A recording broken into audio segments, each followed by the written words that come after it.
जय श्री राम दोस्तों। आज के इस वीडियो में हम जानेंगे रामायण की शूर्पणखा के बारे में। जी हाँ दोस्तों, वाल्मीकि रामायण, रामचरितमानस, रामचंद्रिका, साकेत संत, पंचवटी आदि ग्रंथों में शूर्पणखा के बारे में जो कुछ हमें मिला है उसी से हम जानते हैं। शूर्पणखा कौन थी? तो ऋषि विशुरवा और केकशी की पुत्री तथा लंकापति रावण की बहन थी शूर्पणखा। दोस्तों, कुबेर जी को लंका से निकालकर रावण लंका का राजा बन बैठा और अपनी बहन शूर्पणखा का विवाह कालका के पुत्र दानवराज विद्युजीवा के साथ कर दिया था। कहते हैं दोस्तों, त्रिलोक विजयी लंकापति रावण को अपनी बहन शूर्पणखा ने ही श्राप दे दिया था। कहते हैं शूर्पणखा के पति को रावण ने त्रिलोक विजय के अभियान में दौरान उसे मार दिया था। इस बात को सुनकर शूर्पणखा को काफी दुख हुआ और उसने मन ही मन रावण को श्राप दे डाला था कि जा तेरे मौत का कारण भी मैं ही बनूंगी। हालांकि किंवदंतियों के अनुसार यह भी कहा जाता है कि विद्युजीवा श्री हरि का भक्त था, इसलिए उसने अपने महल पर ही उसे मार दिया था। इसके बाद कहते हैं दोस्तों, रावण ने अपनी बहन को आश्वस्त करते हुए अपने भाई खर के पास रहने के लिए भेज दिया था। वह दंड कारण्य में रहने लगी।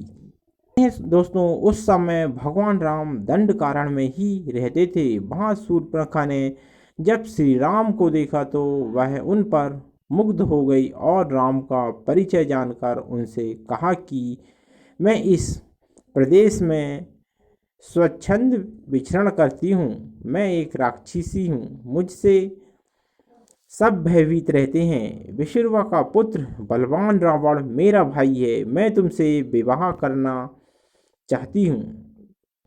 यह सुनकर श्री राम मुस्कुराए और बोले कि उनका विवाह हो चुका है तथा उनका छोटा भाई लक्ष्मण अविवाहित है, अतः वह उनके पास जाए।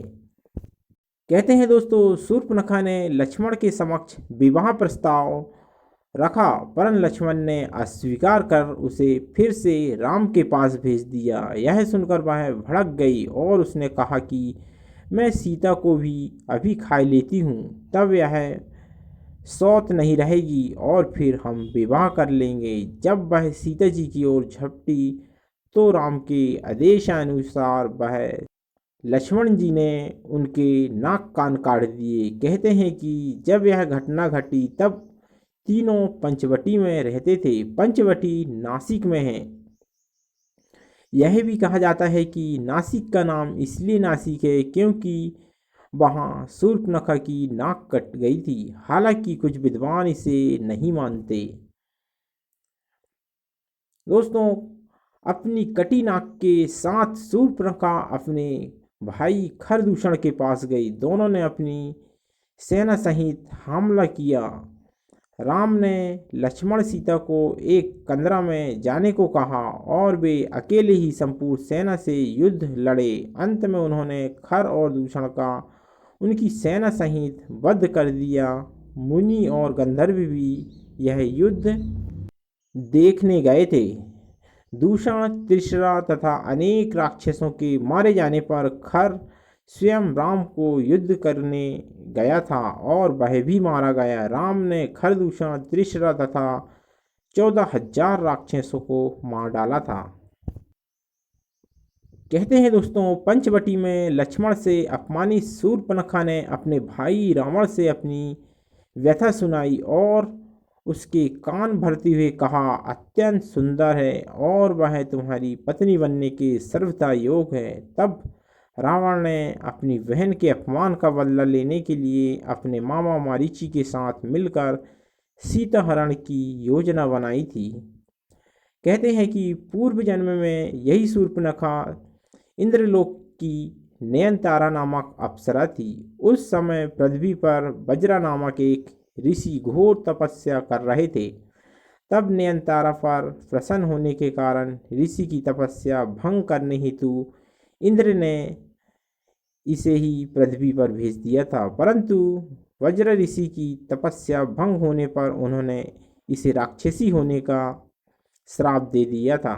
ऋषि से क्षमा याचना करने पर वज्र ऋषि ने उससे कहा कि राक्षस जन्म में ही तुझे प्रभु के दर्शन होंगे। तब वही अप्सरा देह त्याग के बाद शूर्पणखा राक्षसी बनी। कहते हैं दोस्तों, जब शूर्पणखा की लक्ष्मण जी ने नाक कान काट दिए थे तब उसे यह सब ज्ञात हो गया था।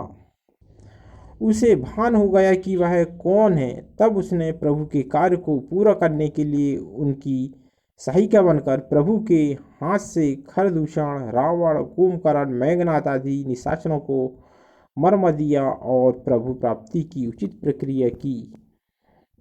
कहते हैं दोस्तों, बाद में शूर्पणखा पुष्कर जी में चली गई और जल में खड़ी होकर भगवान शिव का ध्यान करने लगी। हालांकि यह भी कहा जाता है कि रावण का वध होने के बाद शूर्पणखा दैत्य गुरु शुक्राचार्य के पास चली गई थी और जंगल में उनके आश्रम में रहने लगी थी। ऐसी किंवदंतियां हैं कि शिव आराधना के बाद भगवान शिव ने शूर्पणखा को दर्शन देकर वर प्रदान किया कि द्वापर युग में जब श्री राम कृष्ण अवतार ले गए तब कुब्जा के रूप में तुम्हें कृष्ण के पति सुख की प्राप्ति होगी। तब श्री कृष्ण तुम्हारी कुंवर ठीक करके वही नयनतारा अप्सरा का मनमोहक रूप प्रदान करेंगे। तो दोस्तों, इसी के साथ हम वीडियो से विदा लेते हैं। वीडियो अच्छा लगा हो तो लाइक एवं सब्सक्राइब जरूर कीजिएगा। जय जय श्री राम।